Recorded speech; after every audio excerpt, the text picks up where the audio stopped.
I don't know if anyone could tell, but I really like looking into baseball statistics.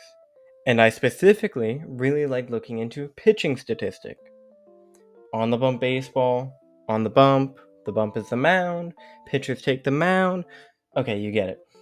There are many ways to evaluate how valuable a pitcher is in baseball. Many people point to the pitcher's earned run average, or ERA.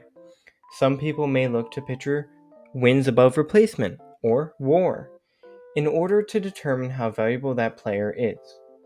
Hell, you may even look at how many innings a pitcher throws, and if they are injury prone, because the best ability is availability. Well, I think there is one stat that is being completely slept on when it comes to evaluating pitchers. Sure, you may mention it in passing when talking about a pitcher's stats, but it isn't the main stat people look at, and frankly, I really think it should be looked at the most out of any of them, and that's WHIP. Walks and hits per innings pitched is a stat that tells you on average how many base runners a pitcher allows per inning. The lower the WHIP, the less base runners they allow per inning. WHIP is extremely important, but why? Well, if you have a high WHIP, that means you allow many runners to reach base. The more runners that are on base, the more likely they are to score. I think to prove my point, I need to look into a couple examples to help me out. Let's see some of those. I'm starting off with a very weird season. One that I recently ran into and was the inspiration for this video. And that is Chad Godin's 2007 season with the Oakland Athletics. Chad Godin in 2007 put up a 1.4 WAR while having a 4.42 ERA and pitched 199 innings. If I told you those stats alone, you would probably say it wasn't a great year, but he was 24 years old and looks to have some potential for his career. Now, what if I told you he was 8% worse than league average? What's that? That's okay with you too? Okay, that's fine. But what if I told you he had a 1.530 whip? That means he allowed 1.5 base runners per innings on average. How did he do that? Well, he walked 100 batters and gave up 205 hits. Would you tell me he had a promising future after seeing those stats? The next year, the A's moved Godin to more of a reliever role, and he pitched pretty well for them before being traded to the Chicago Cubs. In Chicago, things didn't go so well, with a 1.427 whip. Godin wasn't able to stop those runners that he allowed so often from scoring like he did for the most part the prior year. The thing about Chad Godin's 2007 season is he was really lucky. Am I looking at expected stats to tell you that? No, but I could say pretty certainly that while he let up that many base runners, he would have to be the best pitcher on the planet with runners on base to not let up so many runs.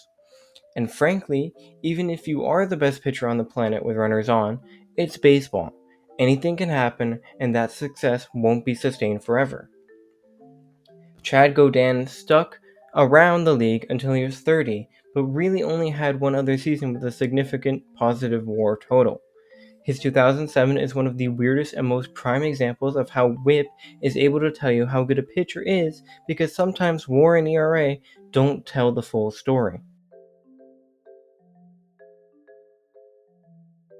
Now I want to look at a guy who is very good but usually has a higher WHIP in order to showcase how the stat can be skewed, like many stats, but it also proves an interesting point.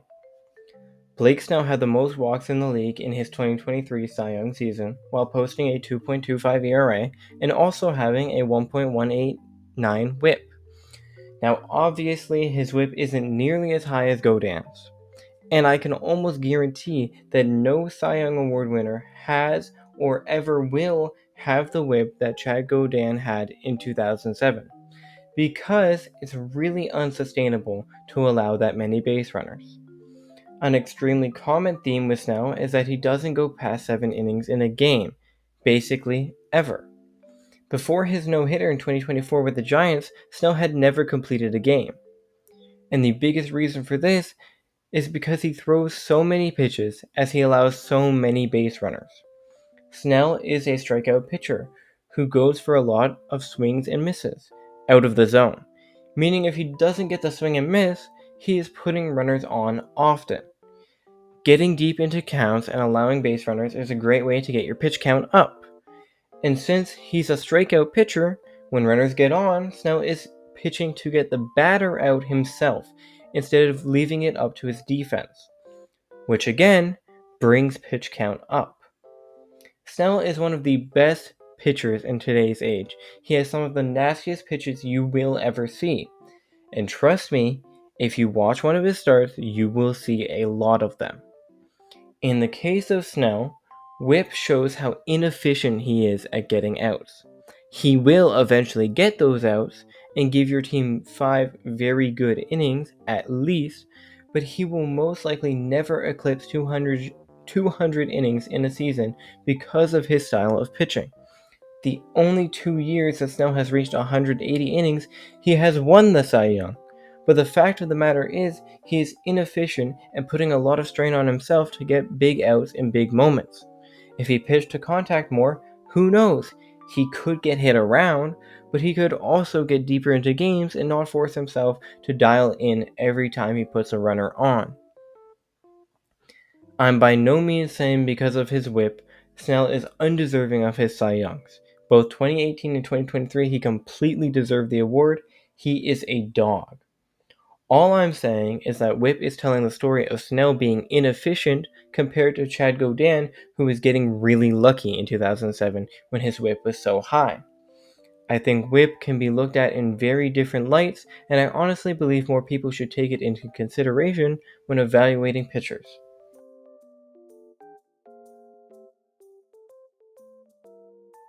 Tarek Skubal, Jacob deGrom, Zach Wheeler, Nick Pivetta, Joe Ryan, and Paul Skeens. Those 6 are all having very good seasons, right? I mean, you may think Nick Pivetta is an outlier here, but look at his stats on the year so far.